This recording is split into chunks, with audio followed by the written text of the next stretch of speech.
Good evening, everybody, and welcome to Todd Klindt's SharePoint Netcast number 218, recorded live and on a very squeaky chair on Monday, October 6th, 2014. I am your host and Esquire's sexiest man alive, Todd Klindt. And before we get into tonight's Netcast and talk about all the things that I'm doing to make myself the sexiest man alive, got to give a shout out to my buddies at Rackspace. Maybe you've heard of us. We're this little company, and we do some hosting. We're the cloud, and so we if you want to do cloudy things, we got the cloud. We got SharePoint in the cloud. We got Exchange in the cloud. We got Link in the cloud. We got Hyper-V in the cloud. You can find all about all that kind of stuff. Go to Rackspace.com. Specifically, go to Rackspace.com/Microsoft. and find about all of our new Hyper-V and System Center in the cloud offerings. Pretty cool stuff. I've been playing with it a little bit. I'm very excited about it. It's a lot of fun. That's all at Rackspace.com/Microsoft. So the first part of tonight's Netcast is the production notes, and turns out we've got some stuff to talk about. Last week's Netcast number 217, was the first one I did with a Google Plus Hangout. In the past, I'd been streaming this thing with Ustream and with Stickcam before that. And as the technology advances, I've been following along, 2-3 years behind. And last week I switched for the first time to Google Hangouts. Now, the reason I switched to Google Hangouts was because they offered me kind of two pieces of technology that I really wanted. Number one, they allow me to stream live on YouTube, and you're not anybody if you want to be an attention whore on the internet if you're not on YouTube. Now, a year and a half ago, 2 years-ish, I started putting the video for my netcasts out on YouTube, getting them out there, and this is kind of the next thing about that, because all the kids these days are watching stuff on YouTube. So part of the Google Hangouts is you can do a Google Hangout on air, and then it goes out to YouTube. So you can go to a YouTube link. In the chat room, Jared's watching me on his big TV by his desk through his Xbox. He's using the Xbox YouTube client, and he's saying it's working out great on his Xbox 360. So I just tried it upstairs I've got a Vizio TV that has a YouTube client. Wasn't able to dial up, but honestly, I didn't try very hard because I kind of want to get back down here and talk to you folks. But if you've got a device with a YouTube client, you can just go to youtube.com/ToddKlintNetcast, and this live feed will be up there at the very top. Or I'll have, I tweeted it out in the chat room. You can go directly to the link. I also have it embedded now in toddklint.com/netcast. So during the week, there's an embedded YouTube web part that has my channel, that has my newest video up there, so you can just hit play. And then when I go live, I switch that and I put the live one in there. So you can go there, watch it live, get the chat room in the window below that. So I've done this for exactly 1 week, and so far it went pretty well. Last week I noticed when we got up around 25 viewers, things started getting a little hinky, and I'm not sure if that's a Hangout thing or not. So we're gonna have to look into that. But other than that, things went pretty swimmingly. So glad about that. So the other piece of technology that gets me on YouTube Live, the other thing that it gets me is an easy way to bring guests in.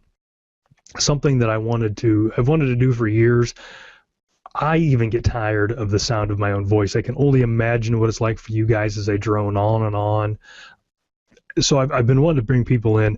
Using Ustream, the process I had before was I had one webcam set up, and I streamed with that one. I had another webcam set up, and I recorded with that one. And bringing in video guests would have been tough because I would have had to split that video partially for the stream, partially for the recording. It was just going to be really tough, and I just wasn't sure how to do that. With these Google Hangouts, I can just bring another person into the Hangout, light them up, and then when they start talking, the video will switch to them, and it'll all happen pretty seamlessly. So I've practiced that a couple of times with Shane, and it seems to work pretty well. So I'm expecting at some point we'll start having guests come in. I kind of want to, one step at a time, this whole deal. After we get a couple of these under our belts with no problems, then I'll start bringing people in. But I'm pretty excited. That's something I've wanted to do for a while, and I think now we can do that. But another interesting side benefit of this is if you subscribe to my YouTube channel, so you go to youtube.com/Todd Klindt Netcast. If you go there and if you subscribe to my channel, one of the things that you can have happen is get an email when new videos show up. And this live feed just acts like a video. So you can have it set up so that as soon as I go live on Monday nights, you'll get an email with the link and reminding you and all that. So that's a nice thing too. So far, it's pretty good. As always, though, you have my contact information. You can hit me up on Twitter @Todd Klindt or email me todd.klindt@rackspace.com. Let me know what you think. You like the Google Hangouts? Don't like the Google Hangouts? Let me know. And Jared is saying in the chat room that while I look great on the TV in his office, he really would rather be in his living room on his 55-inch TV watching me, huge. He was asking, though, if he could turn the quality down a little bit. Maybe I need to smudge a little Vaseline on the lens or something to soften some of my features. I apparently don't spend enough time in makeup and all that. But again, love to hear your feedback. I think it's working pretty well. But you guys let me know, and we'll keep this up, and we'll try to work in some of this other 2-year-old technology into the Netcast.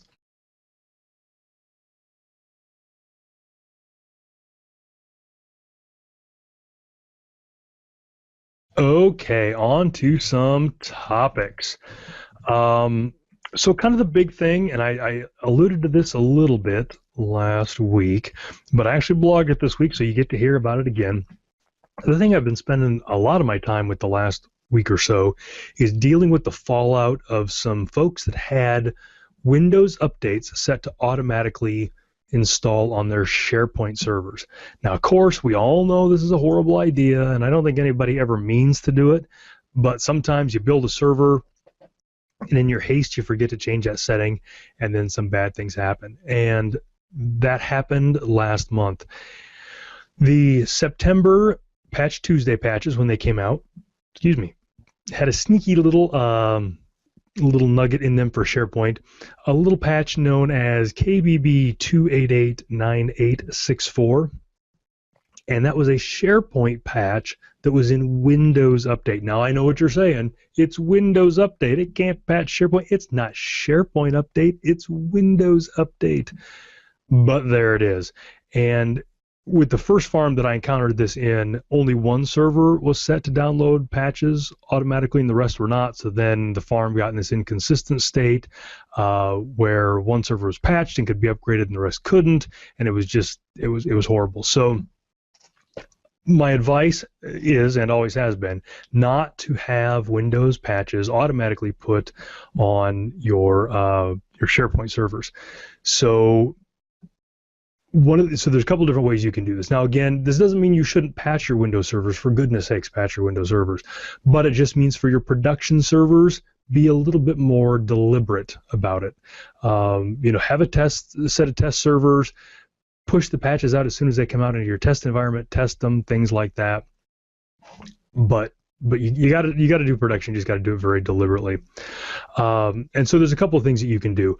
Probably the best thing that you should do is you should get something like a WSUS server. That's your Windows update server, and install that, and that way you can control which patches go out to which servers, and you can have your different groups and things like that. And that's probably the best bet to get things going. And you can have a group for your dev servers and a group for your production servers and things like that. That's probably the best way to do it. The second best way to do it, I suppose, is to just go in and set the server, to download but not install, because you don't have to wait for them to download when you finally do get around to installing them. So you can go into Control Panel, System and Security, and then turn on automatic updating. And then that's where you're going to have your option. The other thing that you can do is you can do it with PowerShell, of course, because everything's cooler with PowerShell. And in my blog post here, it's linked in the show notes, I've got the PowerShell commandlet that you can run. It sets a registry key, and then that will set your server to only download the Windows updates but not actually install them. Now, you should be using PowerShell as part of your build process, and so you can just work that in.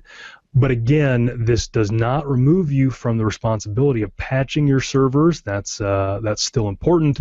You just will have to do it deliberately. So if you don't have the WSUS server, then you're going to have to go into each server and log in, and then put your patches on that way. But so today is the 13th. So tomorrow is the second Tuesday of the month, or in the Klindt household, Patch Tuesday. And so if you don't have this done already, do it right away. Of course, there's zero chance I'm going to have this thing out in time for that for tomorrow, but it's going to come up again. There's going to be some patches come out. You got to be mindful about that. So don't forget about that. All kinds of things can get screwed up, so don't enable those. So that kind of dovetails me into my next topic, and this is related. It has to do with one of the same farms that had this patch on it. So I got hit with this patch. I had a server, a 4-server farm, I think it was. One server was set to automatically install updates, one was not, and so that one did it, and then the other ones didn't. So then I was trying to do something else in that farm and was getting these upgrade issues on that farm. So then I did some research, saw that it had this patch installed. Well, I didn't realize that it was a Windows update that had pushed that out, and that farm was woefully behind in patches, we'll call it. And so I thought, well, I saw that patch from September. I might as well put the September cumulative update and all that on that farm. That should button all this up, because again, I didn't realize that it was a Windows update, the patch that pushed this out. So I installed Service Pack 1. I installed the September 2014 cumulative update, thinking it would button all this up. It did not. And then this farm just got in a horrible situation. It was very, very angry. Took me many days to convince this farm not to just throw errors at me when I tried to browse SharePoint. So these notes will also be a blog post at some point, but I wanted to talk through a couple of things again because of these weird patches that are coming out. We're gonna stumble over some of this stuff. So when you fire up the config wizard, so we all know after you install patches, you need to run the config wizard on every box in the farm to kind of commit all the changes and upgrade all the databases and the service apps and all that kind of stuff.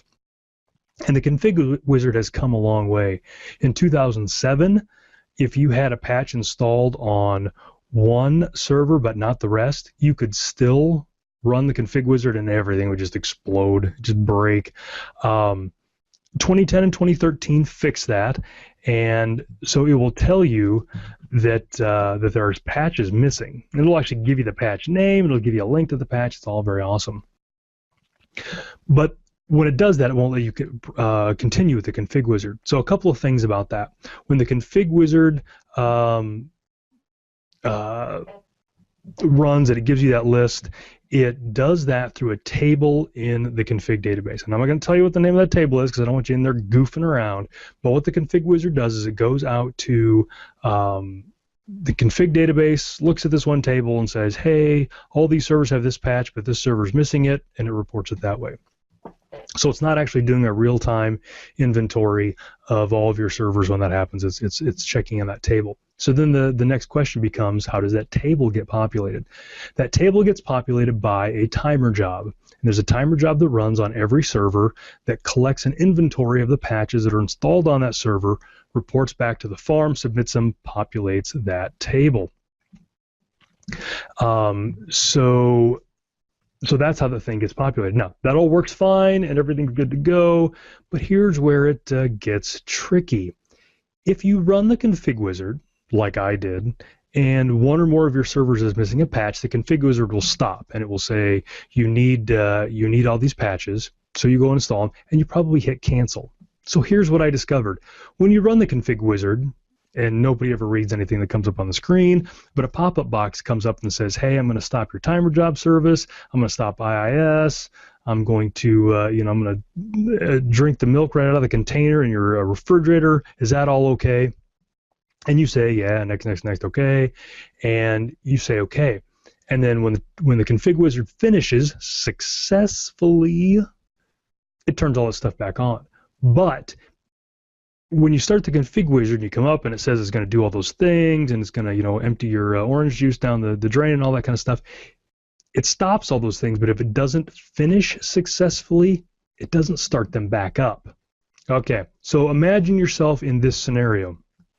You're on server 2, you run the config wizard. The config wizard says server 2 is missing patch 123. Okay, you're right, I didn't install that. So you download, you cancel out of the config wizard. You install patch 123, blah, blah, blah, it goes. You run the config wizard again. The config wizard says server 2 doesn't have patch 123. And you say to yourself, but of course it does. I just installed it. And you go to the control panel and you show it, and there it is, and you're all very confused. Here's possibly what happened. When you ran the config wizard the first time, it stopped the timer job service. You installed the patch, it's successfully installed, but since it's a timer job that updates that table, and you done already stopped the timer job service, SharePoint never gets the update.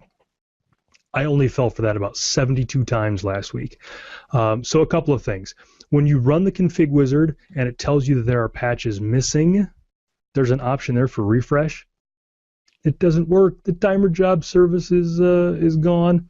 So my recommendation for that is you can go start those things manually. So when you cancel out of the config wizard, you can go in there, restart the timer job service, restart IIS, and all that kind of stuff.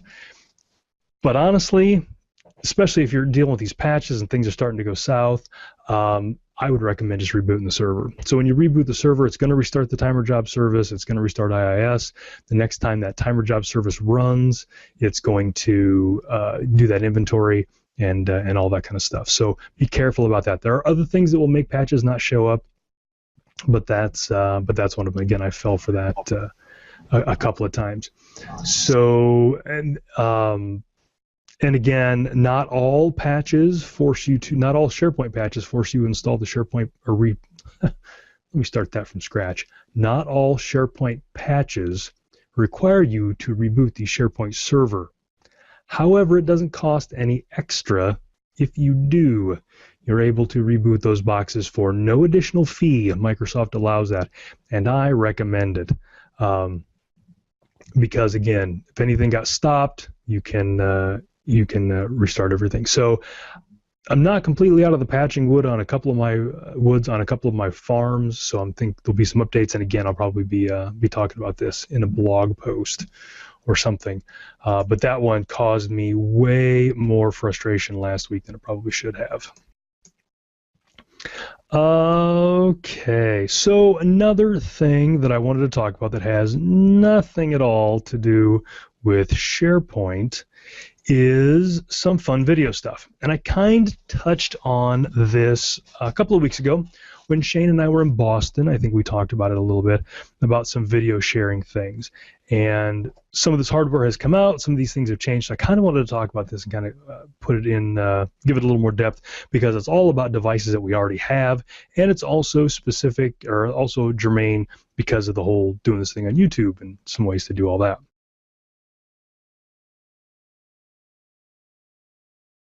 So, and it's good that Laura's in here, because she was actually the motivation for me thinking of this. So when Shane and I were talking about this in Boston, we were talking about a new device that Microsoft has coming out that will let you take your phone or your Windows 8 video and put it on your TV. We're going to get to that later. We talked about that a little bit, and then Laura was in the chat room, I think, and she's like, "Hey, my phone can already do that. That's not a big thing." So I kind of wanted to talk about what some of these differences are. So the thing that Laura was talking about was a thing called DLNA, also sometimes called UPnP, but that's not really the right thing. It's really DLNA. That's the Digital Lifestyle Network Association, something like that. And DLNA is, so when we think about doing video with DLNA, think about it being file-centric. Okay, so if and I can do it on here, and the thing that that Laura mentioned was on our Nokia phones, we have a a program called Nokia Play or something like that. I forget, and they've renamed everything now. But I can take this program on my phone, on my Windows phone, and this is a Lumia 920, and this worked with Windows Phone 8, but also works with Windows Phone 8.1. So I can take this mystery app, which I can't remember the name of now, and I can open it up on my phone, and I can say, take this video file that's on my phone and play it on my TV. Lumia Play 2. Oh, they renamed it to all the Lumia stuff. That's right. So it used to be Nokia Play 2. Now it's Lumia Play 2. So I can fire up this Lumia Play 2, and I can play photos, videos, or music. And you can see, and I just got a picture of my kid in here. Nobody cares about that. But you can see this, and at the bottom it's got photos, videos, and music. So it's file-centric, and if I go into one of those and pick a file, then it's going to let me pick where I want to connect. And let's see if it shows up. But these are all file-specific things. So the thing on the other end, the thing that I connect to, and the thing can be a TV. It can be a set-top box, like I've got a WD TV box that can do it, any of that kind of stuff. The thing that you're connecting to on the other end has to understand that file. So if you want to send it an MP3 file, it has to understand MP3 files. If you want to send it a video file, a WMV or an MP4, it has to understand those files also. But the device, so in my case, the phone literally just takes the file and just sends it over to the device, just sends it across the network, and then that device does whatever with it. DLNA is OS agnostic. It's just an industry thing. All kinds of stuff use it. So like my wife's Android phone can do it, my Lumia phone can do it, my Windows boxes can do it, my Western Digital device can do it. I think my TV can be a DLNA client. And so you've got the whole client-server thing. And some DLNA servers are smarter than others. So there's a pretty good DLNA server called Plex, and there's a ton of them out there, but Plex is a pretty good one. And Plex is smart enough that when it talks to a DLNA client, like my TV or my DirecTV box or whatever, it can figure out what types of files that device can play, and so the Plex server will transcode those so that it's something that specific device can play. Plex is also smart enough to know that if you are on a WAN link, so not at home, but like if you're traveling, it will transcode them so that they're better across the WAN. But that's all using DLNA, and that again is file specific and OS agnostic. So my Windows phone can send something to my TV, my wife's Android phone can send something to my Windows computer. All agnostic, all file-centric, DLNA. Okay, so the next level after we do the file-specific stuff is app-centric stuff, and the best example of that is the Google Chromecast. So the Google Chromecast is a little dongle. What a funny word dongle is. A little dongle that you hook up to your TV or your monitor, and it's just basically an HDMI device and then a little USB for power device. And it lets you share apps. Okay, so it uses a thing called the dial protocol or the discover and locate protocol. And for that to work, your app has to speak dial. So with the Google Chromecast, you hook that up to your TV, you get it on your network, and the way that whole handshaking thing, the way it does it is just amazing. So when you hook your Chromecast up on your TV, it shows you a thing, and it creates its own network. And you connect to that network with a device, and then you configure your Chromecast. It reboots, and if it can't connect to your wireless network, it reboots itself again and comes back up. It's a really great little system. But once you get that Chromecast set up, then any application that understands dial can speak to the Chromecast. So the best examples of this are Chrome, the web browser. Netflix can do Chromecast. YouTube can do Chromecast. I think you need to be on Chrome for that to work. But one of the greatest ways that I use it is on my tablet. I run Chrome. My tablet's got an itty bitty little screen and all that. I'll bring up YouTube and go to my list of favorites or whatever. Start a video on my tablet and then say play to the Chromecast, and that will then play the video on my Chromecast or my TV. Now the difference is not sending the file across in this case, it's sending a URL to the file. So it's sending a URL to the YouTube video, it's sending a URL to the Netflix video, whatever that I'm doing. It's sending that, and then the Chromecast is downloading that and showing it on my TV. But that is app-centric, and so that you can't just send it a file, and it has no controls or anything. You can, Jerry Lacanu, one of my coworkers, ESPN3, which is awesome because ESPN3 doesn't actually show up on TVs. You can't get it with your cable package. You get it online, but then you can use your Chromecast and shoot it over your TV. I have watched a couple of Cyclone games on ESPN3 through my Chromecast. So that is app-centric. So that will not work from my Windows phone. I cannot send something to my Chromecast with my Windows phone because it doesn't support it. But my wife's Android can. So if I bring up the YouTube client on my wife's Android phone, it can send files over to the Chromecast. An interesting thing about that is apparently Roku boxes quietly added support for that as well. So if I go into my Chromecast aware apps now, YouTube, Netflix, whatever, my Roku shows up in there. So a couple of things about that. The Google Chromecast for $30 is an amazing piece of hardware, and it uses this thing called HDMI CEC. And if you see something that has HDMI CEC, that means that it can use the HDMI connection to control your TV. So in the case of the Chromecast, if my TV is off, and the last thing that I was doing on my TV was watching, Care Bears videos on my DVD player. If I go into a Chromecast app on like my wife's phone and I send a video over, the Chromecast through HDMI CEC will turn the TV on for me and then switch the input on the TV to the Chromecast. It is crazy cool stuff. So if you're like me and you have little kids like want to watch cartoons and stuff like that, you can lay in bed with your Android device or whatever and turn on the Curious George cartoons and it'll turn the TV on and take care of it that way. So it's really cool stuff. But the Chromecast, again, $30, not a bad little device. And if you already have a Roku box, it probably does it already. So if you've got a Roku box, download some of the things that you see that use Chromecast, and it's going to show up in there. And the great thing about the Roku is on the Chromecast, if I send a YouTube video over to the TV, I have to still control it with my computer. But if I do the Roku box, the Roku's got a remote, so then I can pause the videos and that kind of stuff. So that's pretty cool. So the last type of technology, so we've talked about DLNA, which is file-centric, so that's shoot an MP3 over to a device. We've talked about Dial or Chromecast, which is app-specific or app-centric. The last one is Miracast, and Miracast is device-specific. Miracast is exactly the same as just adding another monitor to whatever we're talking about. So we can do it with my my Dell Venue Pro here, supports Miracast, this little number right here.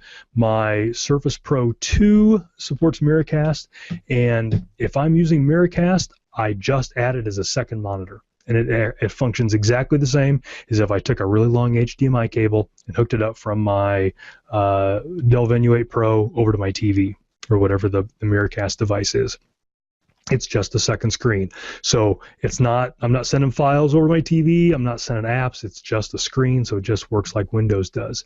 So there are a bunch of different Miracast devices out there, and that's how this whole discussion started a couple weeks ago, because Microsoft is releasing a Miracast device called the HD10. And they're calling it the Lumia HD10, and their idea is that the new Lumia phones will support Miracast. For the X20 generation, I think the 1520 is the only one that does it, but like Jared in the chat room, he's got a 1520, so if he's got one of these HD10s, he can hook up to that. There's a thing in there, share my screen, and it will mirror his phone screen on his TV through this Miracast device, like the Lumia HD10. Now, I have been playing with Miracast for a while because I've got these devices that support it. I'm using a different device. I'm using a Netgear PTV 3000. Not only does it have a cool name that kind of sounds like the part number of like a muffler bracket on a 79 Pinto, But this Netgear device does Miracast, so it works with all this stuff, but it also does a couple of the other wireless display things like the Intel WiDi and all that. And I don't know how this Microsoft device is because I don't have one, but the Netgear one is pretty cool because when you hook it up to your TV, obviously you hook it up to an HDMI input, and it's the default screen cycles through all the ways to connect to it. So like it shows a Windows 8 device, and it shows swiping over to attach device and walks you through that, and then it goes to an Android thing and walks you through. It's really cool how it does it, but it's got all the information on the screen there. Works pretty cool. The range for Miracast isn't very far, tends to be about 10 feet, and there seems to be some lag. So I've used it for Netflix and that kind of stuff, and it worked pretty fine. You probably wouldn't be able to use it for like video games or anything because again, there's a little bit of lag to it, but it is just a second monitor. So like I could be doing this topics thing here with Miracast if I wanted to. Another funny thing about this is Roku recently added support for that as well. So if you have one of the newer Roku boxes, like I've got a Roku 3, I think, if you go under settings and beta or something, they've quietly added support for that in. Now, they're not calling it Miracast, but it's Miracast. So now on my Roku or on my my tablets, if I'm within 10 feet of my Roku box and I do the whole add a second screen, and then my Roku box shows up. So I can send content to my Roku box via the Chromecast stuff or the Miracast stuff, which is kind of cool. So we've got kind of three different technologies there, and kind of the story is, you know, we've all got a bunch of devices hooked up to our TVs. I mean, they all do different combinations of this stuff. So kind of the thing is to find the one that's best for you for whatever you're doing. The great deal is that all these devices are pretty cheap. Chromecast is like $30. That Netgear box is like $50 maybe. A Roku's like $100, and it does a million different things. And I think that Microsoft box is going to be $50, something like that. But since they're all built on standards, they're all going to interact. So if you get the Microsoft HD10, it's going to work with non-Microsoft things that do Miracast, because like Android does Miracast. So so that was kind of fun stuff. But that conversation, I've been kind of thinking about making a blog post on that. Laura kind of got me thinking about that when she made the comment in Boston. I kind of wanted to clarify some of that stuff. But it's super easy these days to watch videos on your big TV, or like, you know, like movies or music videos or files or just whatever, using any number of these technologies. It's all kind of cool. So hopefully that has inspired some folks to look for that stuff. Okie dokie. Everybody's favorite part of the show, the end. So if you remember last week, I didn't have any shameless self-promotion because, you know, the conference season's kind of winding down. There's just not a lot going on. And but then got an email a couple of days ago from a gentleman, a friend of mine in London, England. And it seems as though my friend Steve Smith every once in a while puts on one of these conferences called SharePoint Evolutions, and it looks like I'm going to be joining him in April. So April 20th through the 22nd in London is a conference, the SharePoint Evolutions Conference, and Steve has asked me to speak there. We're still negotiating on what sessions I'm going to be doing. I sent him a whole, you know, list as long as my arm. We'll see what he'll let me speak at. Excuse me. So I've never been to this conference before. I'm really looking forward to it. It's a conference that's legendary in its quality. So it's a good time. So don't have a lot of details. Like I said, I don't know how many sessions I'll have or what I'm speaking on or anything like that. But it looks like I will be going to jolly old England in April. So Lori Gowan and Laura Rogers are veteran speakers there. I assume they'll be going back again next year. But looking forward to that. So for now, that is all the shameless self-promotion that I have. But the SP TechCon folks have opened their call for content. Hopefully I'll get some love from those guys, and I'll have something else to report here in a couple weeks. So thanks, everybody. Again, give me some feedback on this whole Google Hangouts thing. Curious what everybody thinks about that. I think it's a keeper. I think I like it. Probably have to fine-tune a couple of things, but so far it works pretty well. So thanks, everybody. I will see you next week. We're going to do it the regular time next week. I know I told the European folks I was going to do one for them. I think it's not going to happen this month, but I'm still going to do it for them. So thanks, everybody, and I will see you next week.